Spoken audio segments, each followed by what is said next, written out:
지금 전화가 들어와 있는 것 같네요. 전화 한번 연결을 해 보겠습니다. 네, 선장님 안녕하세요. 네, 안녕하세요. 반갑습니다. 네, 반갑습니다. 자, 오늘 어떤 종목 때문에 고민하고 계실까요? 네, ABL 바이오이고요. 예. 매수가가 22,300원이고 예. 30%입니다.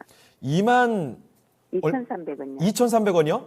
네. 22,300원이면 얼마 전에 들어오신 건가요?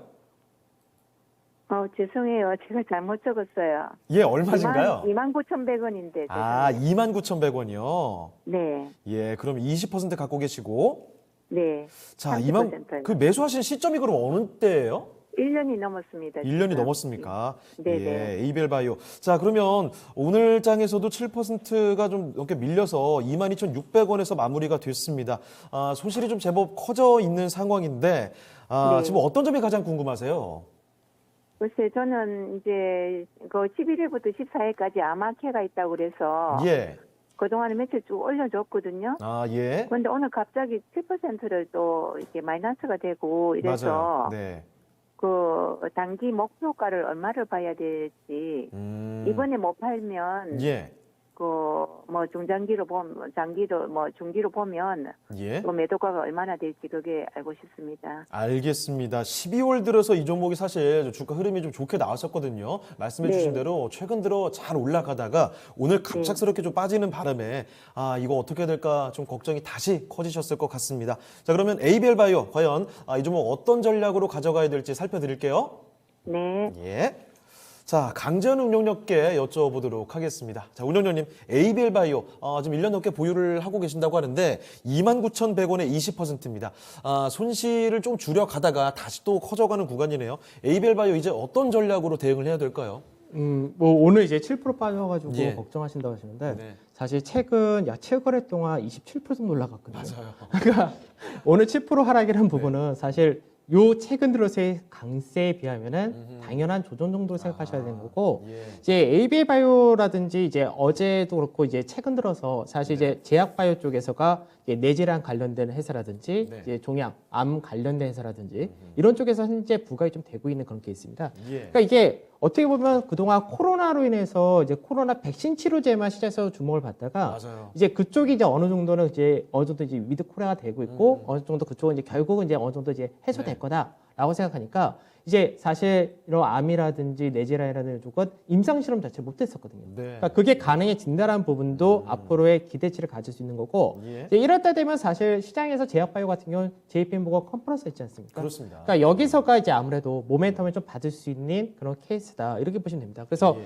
지금 단기적인 부분에서는 사실 중요치 않다고 생각하는 것이 이 종목을 29,000원에 사셔가지고 1년 넘게 가져오셨는데 예. 단기적인 구간에서 조금 더 올라갈 자리에서 팔고 손절하고 다시 사고 이거는 힘들거든요. 예. 그러니까 결국 이제 큰 그림을 보면서 가야 된다는 얘기인데 사실 ABA 바이오 같은 경우는 이제 하고 있는 이제 어떤 역할 자체가 예. 이중항체라고 해서 뭐 오랫동안 갖고 있었으니까 잘 아실 거예요. 그러니까 파킨슨병 관련돼서도 갖고 있고 예. 그러니까 면역 항암제 갖고 있고 이제 BB 셔틀이라 가지고 이제 플랫폼 같이 이렇게 얘기를 하고 있는데 여러 가지 사업을 같이 하고 있습니다. 그래서 네. 어느 정도 이 회사가 기술력이 있다라고 시장에서 인정을 받고 있고 네. 이게 중요한 건 뭐냐면 기술 이전이 되느냐 부분입니다. 네. 근데 기술 이전을 이 회사가 내년에는 어떻게든 이뤄낼 가능성이 높다고 저는 보고 있습니다. 왜 그러냐면 회사가 지금 현재 현금성 자산이 약 330억밖에 안 남았거든요. 네. 그러면 이 회사가 만약 2022년도에 기술 이전을 계약을 맺으면은 상관이 없는데 예. 그렇지 못할 경우는 추가적인 자금을 더 끌어와야 되는 상황이 되거든요. 네. 그렇게 될 경우는 아무래도 주가 자체도 안 좋은 케이스가 되고 그렇죠. 아무래도 이 회사 자체도 약간은 아무래도 기운이 좀 안 나겠죠. 부담도 굉장히 네, 부담이 될 수밖에 없고 여태까지 연구원들이나 다들 으쌰으쌰 하면서 여태까지 적자 맞아요. 보면서 끌고 왔는데 이게 성공이 돼야 되는 케이스라서 그래서 네. 어느 정도 기술력은 상당히 높다라고 평가를 받았던 기업인 만큼 예. 아마 이제 내년에는 그래도 기술 이전 계약을 맺지 않을까 이렇게 전망이 되는데 차트적인 부분만 간단하게 더 추가로 말씀을 드리자면은 네.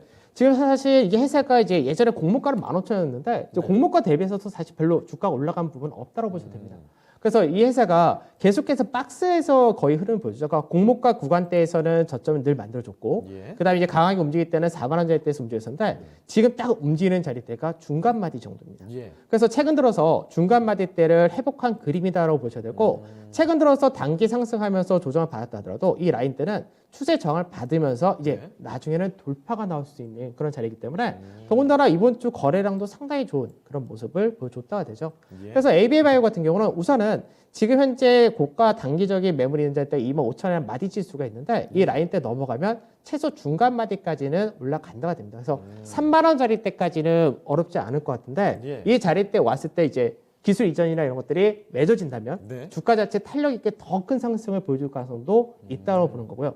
그렇지 못하고 단순하게 어떤 내용이 없이 네. 기대만으로 3만 원 정도를 간다면 그때는 비중을 그동안 고생도 하시긴 했는데 예. 조금이라도 수익 보시고 비중을 절반 정도 정리하신 다음에 나중에 다시 한번 내려오거나 그때는 재매수도 되고 네. 올라가면은 남은 것 같고 더 기다려서 끌고 가신 것도 괜찮지 않을까 이렇게 말씀드리도록 하겠습니다. 알겠습니다. 자, 시청자님, 1년 넘게 고생 많이 하셨습니다. 그런데 일단 제가 손실만 뭐 보고 나오실 게 질문이 아니고요. 하나 좀 있습니다. 기다려 보시면 예예. 제가 질문이 하나 있어요. 어떤 점일까요? 예, 지금 이거 중기로 보면은 3만 원을 보는데 2만 5천 원이라는 게 예. 뭐 그 아마케 요번에 있는 그 시기에 올 수도 있을까 하고 아, 그게 궁금합니다. 네. 알겠습니다. 예, 운영님 단기적으로 빨리 올 수 있는 좀 조급하신 것 같아요. 예, 1년을 기다리셨는데 예. 지금 조금만 더 기다리시면 될 것 같은데 25,000원 가격대가 사실 어려운 가격이 아닙니다. 지금 현재 우리가 이제 기술적으로 얘기할 때는 예, 저항선이면서 가격 저항은 지금 현재 두 번을 받았거든요. 그러면 이제 이 25,000원짜리 때는 빠르면 이달 안에 무난히 돌파가 나오지 않을까 이렇게 전망이 되기 때문에 예. 다시 25,000원 가격대는 쉽게 돌파가 나올 수 있는 자리다 이렇게 말씀드리겠습니다. 네, 시청자님 뭐 너무 조급하실 필요 없을 것 같습니다. 조금만 더 여유 있게 좀 지켜보시면 수익 보고 나오실 수 있을 것 같네요. 참고하시길 네, 바랍니다. 감사합니다. 네, 다음에 감사합니다. 전화 주세요. 네. 예.